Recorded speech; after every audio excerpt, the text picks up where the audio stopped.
ఇది.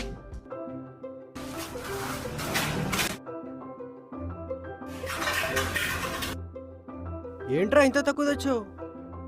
ఆడిచే పైసలకి ఇదే కూర. గట్టిగా అనకరా బాబు, వాడింటే పనిలోంచి తీసేస్తాడు. అబ్బో, ఇది పెద్ద కలెక్టర్ ఆఫీస్లో ఉద్యోగం మరి. ఈ మాత్రం పని అడ్డ మీద నిల్చుని అవుతుందిరా. అయినా చిన్నప్పటి నుంచి మా అయ్యమ్మ బడి బొమ్మని చెప్తూనే ఉన్నారు, నేనెప్పుడు వినలే. చూడు ఇప్పుడు ఇప్పొచ్చి పని చేయాల్సి వస్తుంది. ఇప్పుడు అనుకోనే లాభంలే, అంతా అయిపోయాక.